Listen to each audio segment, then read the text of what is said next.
In today's episode, we will learn about verbs. Hi Vikings, I'm Terry, And I'm Susan. Welcome to Vik Equip. where we are equipping you, our students, to be successful in the classroom.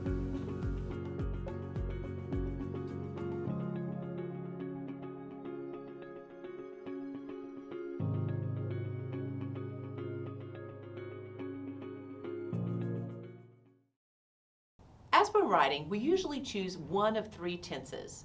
Our first choice would be present tense. That's used to describe something that is taking place right now. As in, I walk to the Ollie Center for my film class. That means it is something that I do now. Another option we have is writing in past tense. It is used to describe something that has already taken place. I walked to the Ollie Center for my film class. Walk has the ed, which means it's past tense, and so that's how we use a verb in the past tense. And occasionally we'll write in future tense, which is used to describe something that is anticipated, something that is to come. I will walk to the Ollie Center for my film class. So you can see that the verb changes a little bit depending on which tense we're writing in.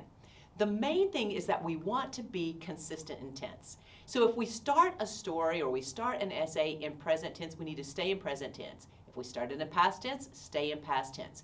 Here's a short paragraph about walking to the Ollie Center. See if you can tell where it shifts in tense. As I approach the Ollie Center, my hands tremble. All right, look at those verbs. What tense have we started in? If you guessed present tense, you're exactly right. It is my first day of class, and I don't really know what awaits me on the other side of the door. I take a deep breath and I swing the door open. Inside, I found other students who looked as nervous as me. Suddenly I realized I wasn't the only new person, and I was going to be just fine. Did you hear where that shift occurred from present tense to past tense? That's right. We started off doing fine in present tense until we got to the sentence that says, inside I found other students. Found is past tense. That's already happened. So we made an unintentional shift from present tense to past tense in the middle of this paragraph. Sometimes in our writing, we will want to write with an intentional shift in verb tense. Let's look at this example. William will play on the basketball team next semester because he received a full scholarship. So will play is future, because he received is past, but we know that that's the reason he's going to play basketball is because he received. So we have to make that intentional shift for this sentence. So let's try a few examples together. Our first example says, he raced through the yellow light, stepped on the gas, and cuts off a driver in the left lane. So Terry, as we look at that, is it consistent in tense? No, it is not. I see past tense because raced and stepped, but then cuts. Just don't think that's right. So I think we have to say he raced through the yellow light, stepped on the gas, and cut off a driver in the left lane. Exactly. And not cutted, right? Not Right, cutted. not cutted. Cut is the present past. It takes care of all tenses for that short word. Okay. Okay, here's one, Susan. All right. All last summer, mosquitoes attacked us outdoors and torment us when we were sleeping. Okay, so I see two past tenses with attacked and were, but then we switched to present tense with torment. So I need to take torment, put it into the past tense so that the sentence would read, all last summer mosquitoes attacked us outdoors and tormented us while we were sleeping. Yes, I do not want to go on that camping trip. No. Okay, how about this one? I get my hair cut at Harry's because the prices are reasonable and location was convenient.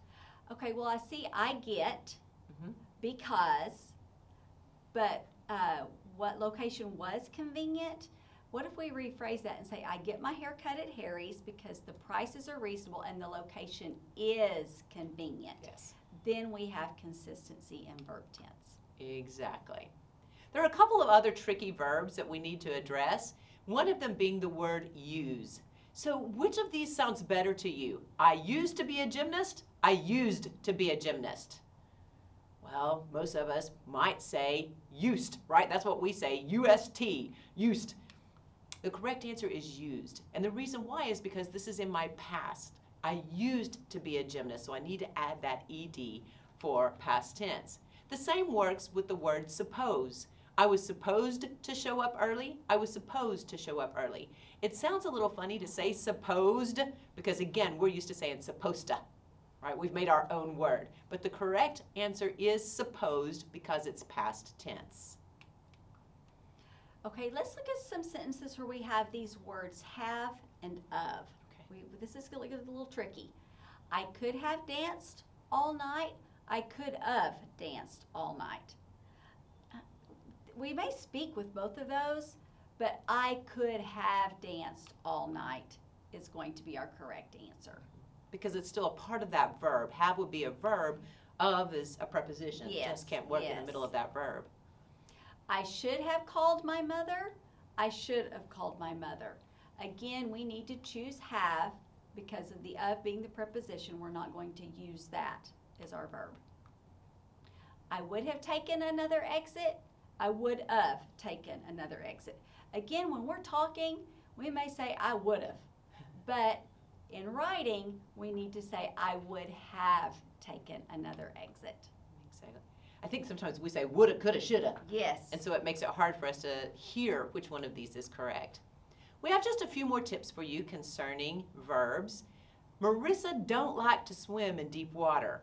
Again, we have to look at that contraction, right? So if we pull that contraction apart, it would say do not. Marissa do not like to swim in deep water. And we would never say that. We would say Marissa does not like to swim in deep water. So the contraction needs to reflect that by saying doesn't instead of don't. Always stop to look at your contraction and pull it apart and make sure you're choosing the correct tense and the correct verb. You ain't walking on this clean floor with them shoes. Well, that sounds like how we might speak sometimes. Exactly. But we know ain't is not a word. And so we're going to say aren't. You aren't walking on this clean floor with those shoes. Yes. Them refers to people, those refers to items.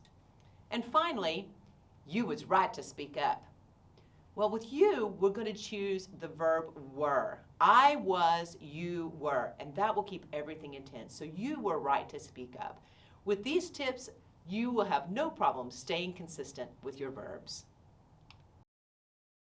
Until next time, Vikings, sail on!